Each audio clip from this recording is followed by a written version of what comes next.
So for this video, we are going to make a video tutorial for chapter 11, build a small network.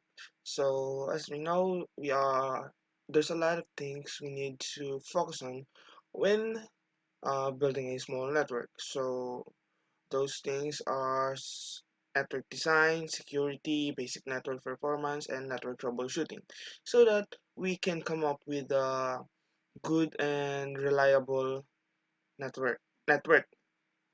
And for this video, as what I've said earlier, I will going to make a video tutorial on how can we build a small network. So there are a lot of activities and stuffs that can help us to understand everything on how can we build a small network. So without further ado, let's proceed to those activities so that we can gain more knowledge and understand all of these things. So for this activity, we are going to identify the different security threats and vulnerabilities that we can encounter to our computers. Let's begin. Information theft is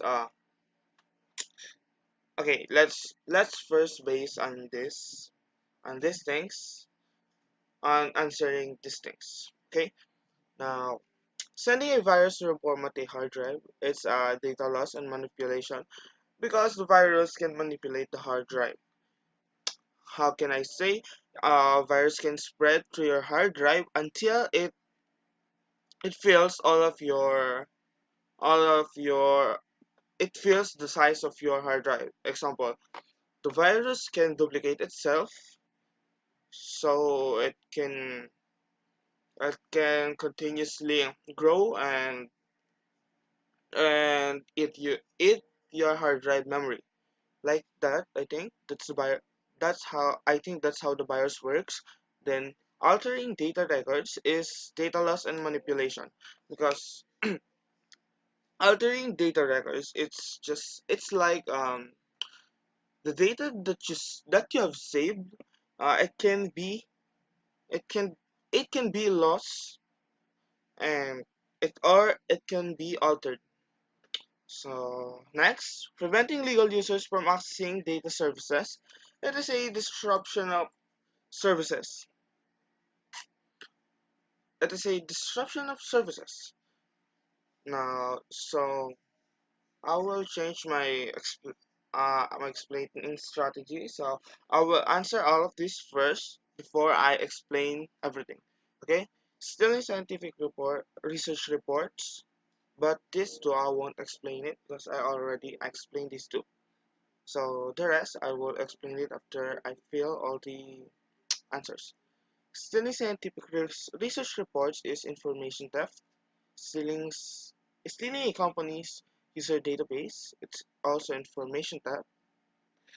Um, Overloading a network to keep user out is a disruption of service. Making illegal purchase online is identity theft. And impersonating someone to obtain credit as identity theft also. Okay, so all of my answers correct. Now I'm going to explain one by one. In information theft, stealing scientific research reports and stealing a company's user database is information theft. Why stealing a scientific research report is information about, I think, scientific research or other researchers. If you stole, excuse me, if you stole one of those research reports, it's information theft because there's a lot of information that you can gather to that reports. Also, stealing a company's user database, it is a company needs their user database to manage their employees. So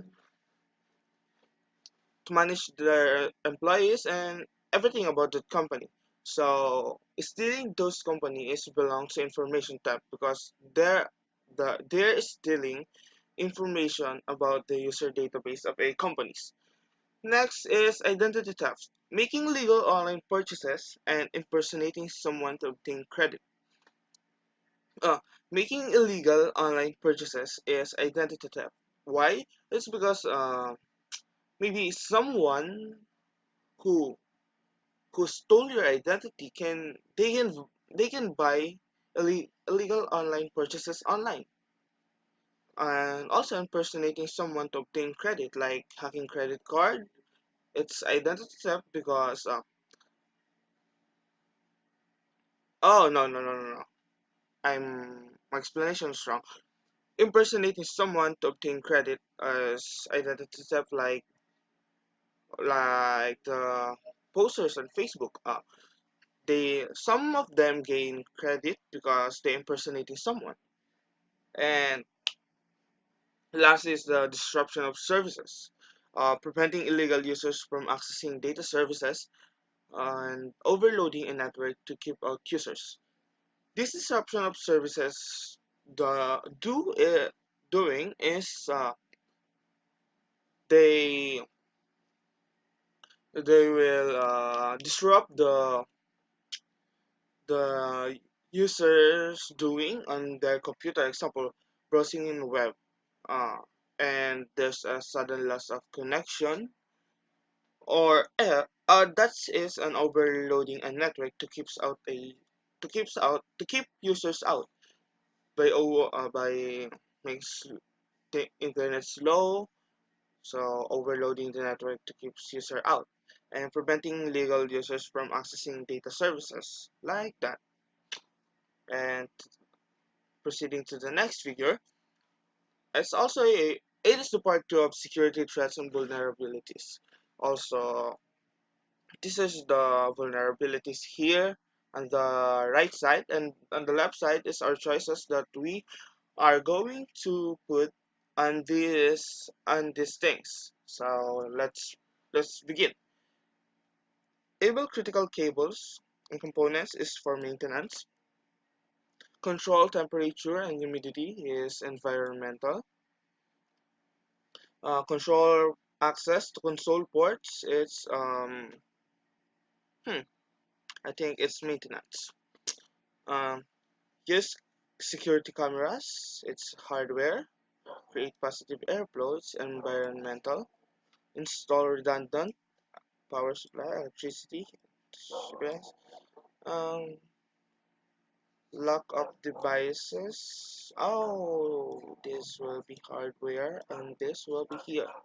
Prevent access. Let's check. Oh, my first answer is correct.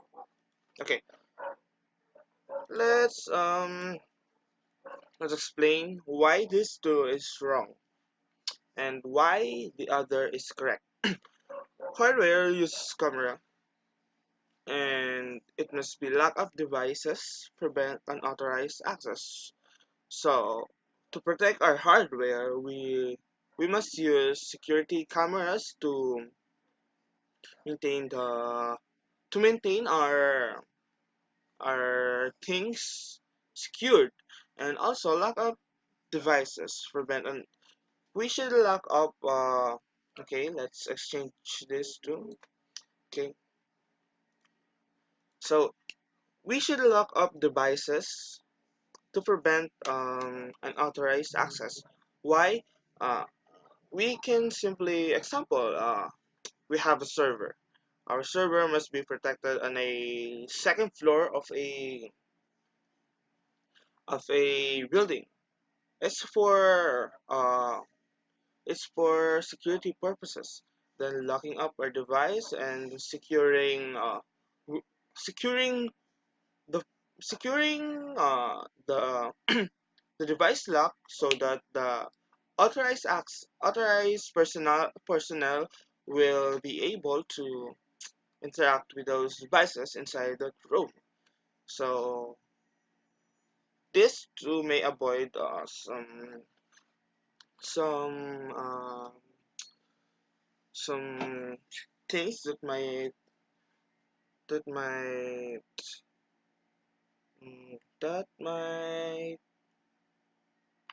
create a danger for our devices.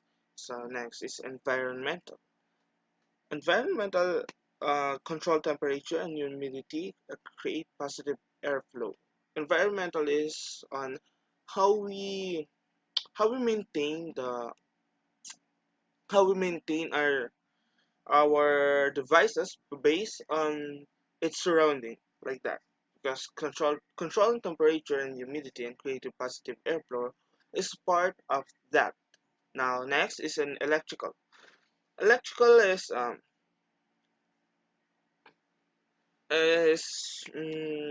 by the way, all of this is a security management practices. Oh, okay, let's proceed. Electrical. Uh, we must install redundant power supplies or install UPS system. So when an unfortunate power loss, we have backup to power our devices. Now this control access to console ports. Okay, on maintenance, we should label cables and components so avoid confusing on where that cable belongs and what that cable will do, like that things, just to know where it uh just to know what is the use of it. Then control access to console ports is also a maintenance. Why? Because access to console port must done by a person or personnel main that maintain the security for that, for example, for a LAN switch, etc. By securing console port, if someone who is unauthorized plug a console port on a LAN and to his or her PC, if he or she doesn't know the password for that console port, uh, he he won't able to configure it, and that's all. He can configure it if he's not un he is unauthorized.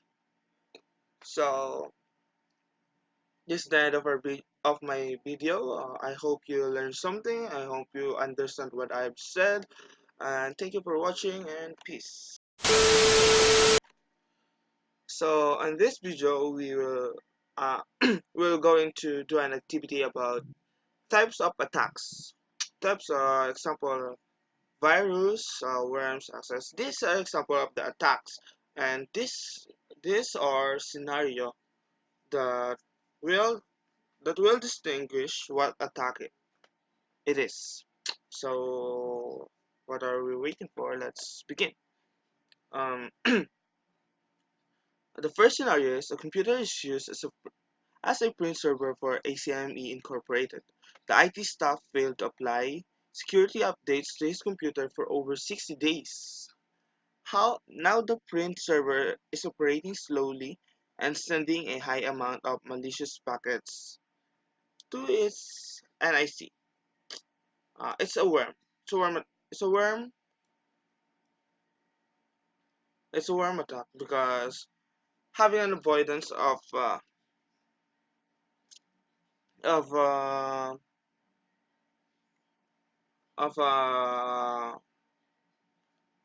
what having failing to apply security updates for almost 60 days will make your computer prone to viruses. So I think it's a worm.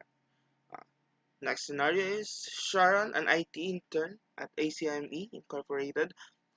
She noticed some strange packets while revising the security logs generated by the firewall. A handful of IP addresses on the internet were sending malformed packets to several different IP addresses at several different random port number inside ACME. I think it's reconnaissance.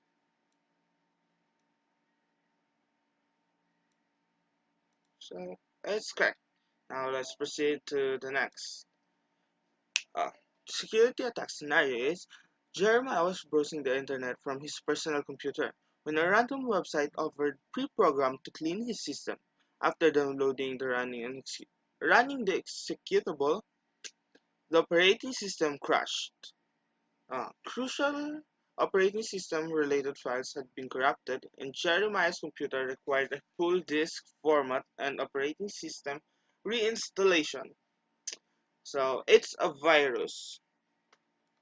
Because a virus will corrupt all the things the the things on a computer to make it crash. So it's a virus. That's why Jeremiah's computer required a disk format and operating system reinstallation to fix that virus. Okay. The next scenario is Ariana found a flash drive laying on the pavement of a wall parking lot. She asked around but couldn't find the owner. She decided to keep it and plug it to her laptop, only to find a photo folder. Feeling curious, Ariana opened a new photos before formatting the flash drive for her own use. Afterwards, Ariana noticed that her laptop's camera was active. It is a Trojan horse. Why? It is a Trojan horse because it uses a friendly I think an file, example a file, a photo.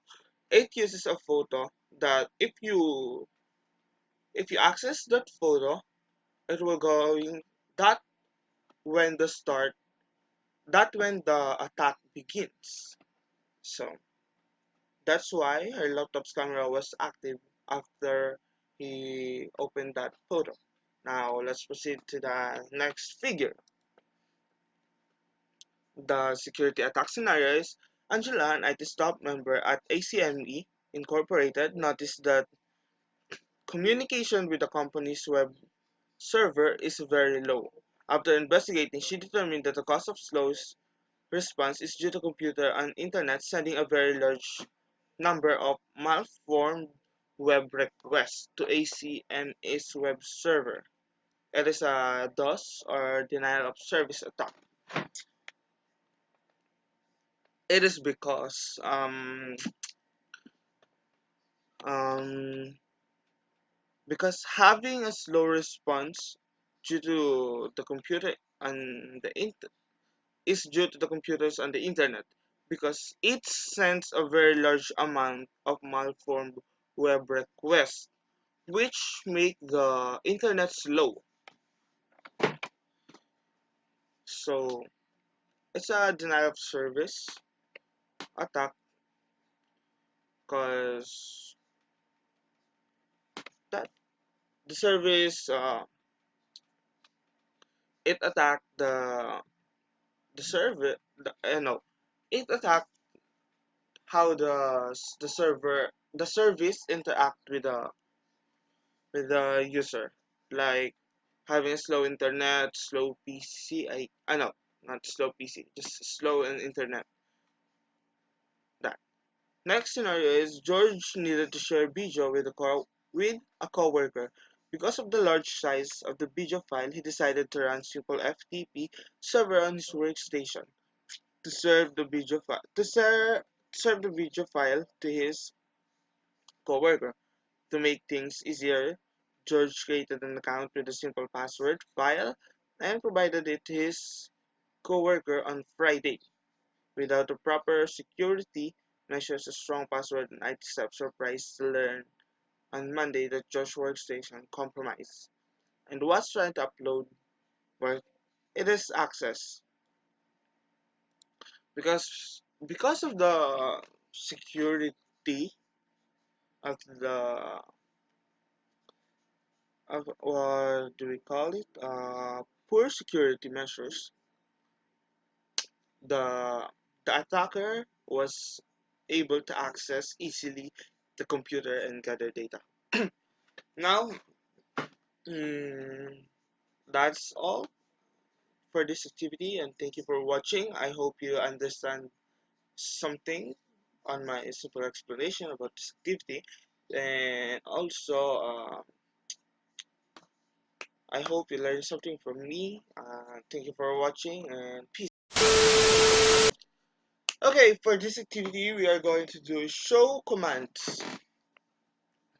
Show commands, there are show command scenario that, and this the commands to show different type of things on the LAN, on the router rather, or switch, mostly router.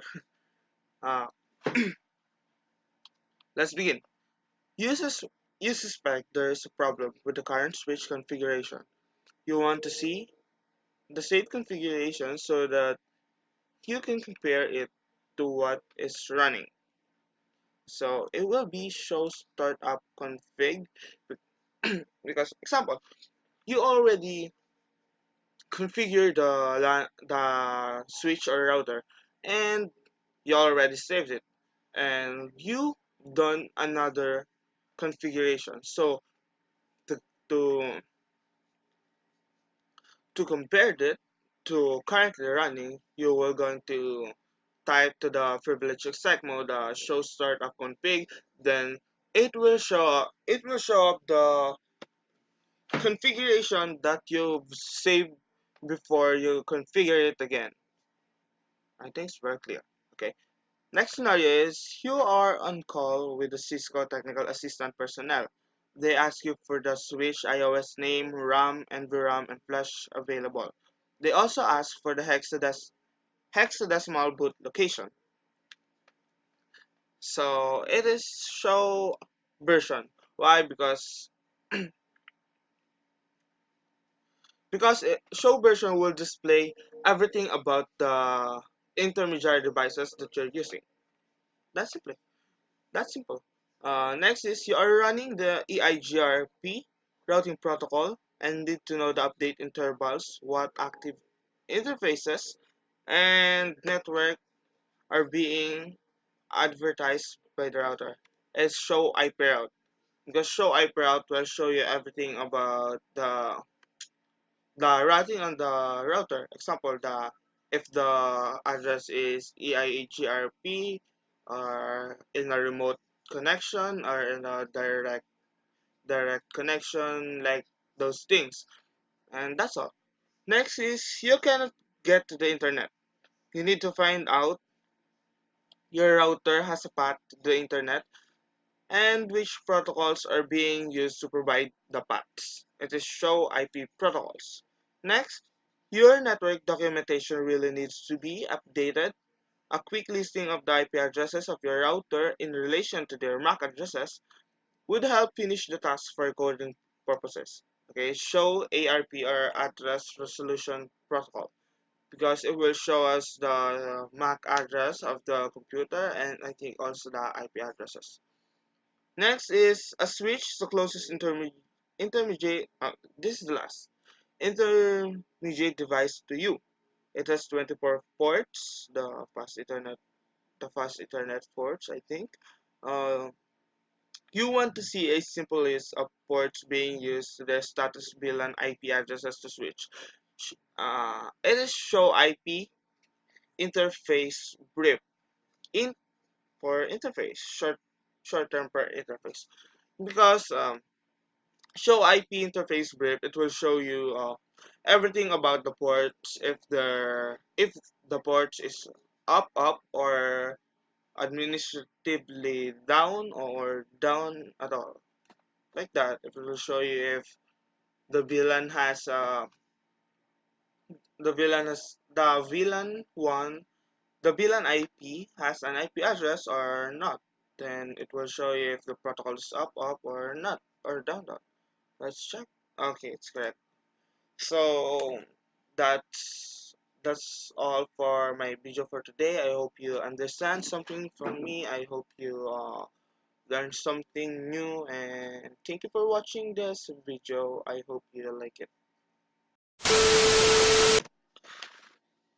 So for today's video, we are going to do an activity rather about order the troubleshooting step on what are the proper order to troubleshoot a problem on a network. Now let's begin. As we're going to put a step-by-step process.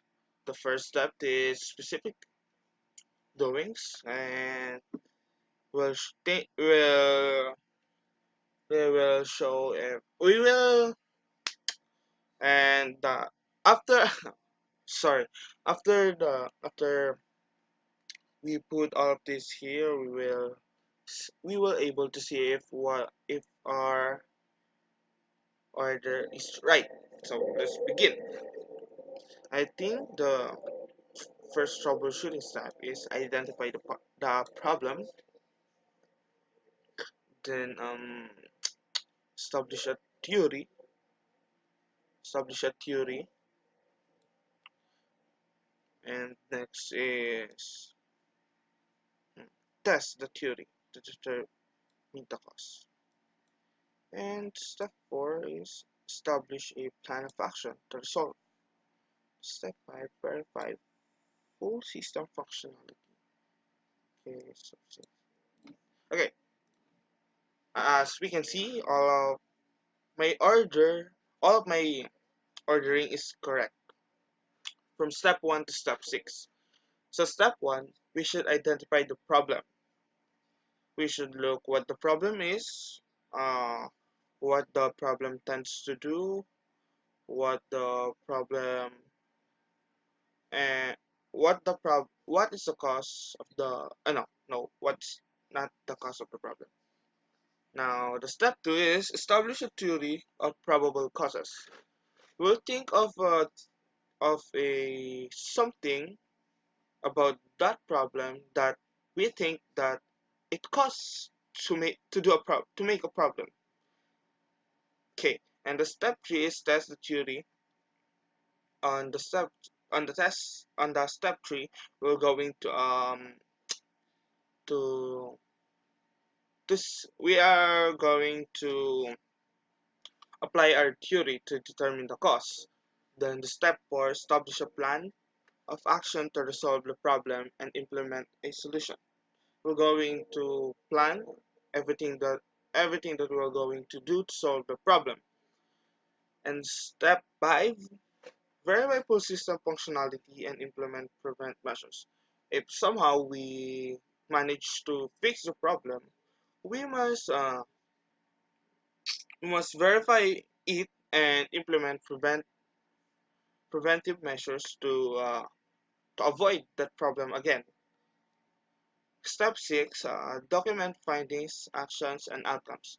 Documentations of something is very important for this, especially for troubleshooting, so that if you suddenly encounter that problem again, you have a documentation findings for that. So you will able to read it again and somehow you will easily fix that same problem that you've encountered before. So on this activity, that's all. And thank you for watching, and I hope you learned something from me, and I hope you understand what I've said. And thank you for watching, and peace.